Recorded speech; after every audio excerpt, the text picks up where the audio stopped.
It was stamped and sealed, addressed to her own apartment dated exactly 1 year in the future. The date seemed to hover on the envelope, a promise made to a self that would no longer exist. I found it while sorting mail at the post office, part of the hold for future delivery box. A dozen people a year did it letters to themselves, time capsules made of ink and hope, often filled with resolutions or reminders of dreams they feared they'd forget. This one caught my eye because of the return address, the local hospice center. That single detail transformed it from a curiosity into a profound mystery.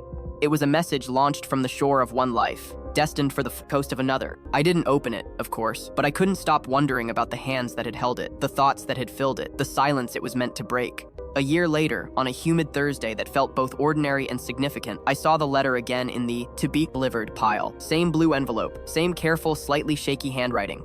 I slipped it into my bag, my heart heavy with a responsibility I hadn't asked for but now felt deeply, promising myself I'd deliver it personally. When I knocked, a middle-aged man answered, his face etched with a grief that had settled into the lines around his eyes. "Yes? I have a letter for this address," I said, holding out the blue envelope. From here."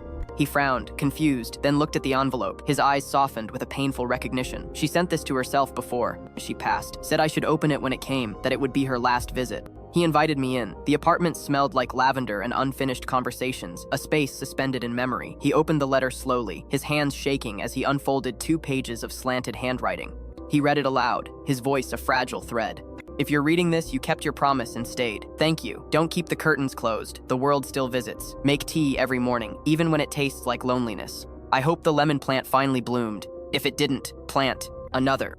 You loved me well, and that's more than anyone could ask for. Please, let me go where the sun still finds me."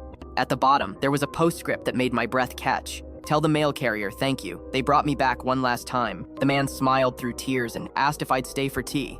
I did. We sat at her kitchen table, the very one where she must have written the letter. We talked for an hour about her, how she'd spent her last year writing letters, not just to herself, but to strangers she'd never meet, volunteering at the hospice library to read to those who couldn't see the pages, laughing a deep, rich laugh when she couldn't walk anymore. Before I left, he handed me a small clay pot with a single, green lemon sprout. "She'd want you to have this," he said. "You delivered something bigger than mail. You delivered her voice. It sits on my windowsill now, a living testament. Every time I water it, I think about her handwriting, her courage to send love into the future, trusting a stranger to be the bridge between her past and his present. Sometimes the kindest message isn't meant to be received. It's meant to remind the world that love still finds its address, even after we've moved on."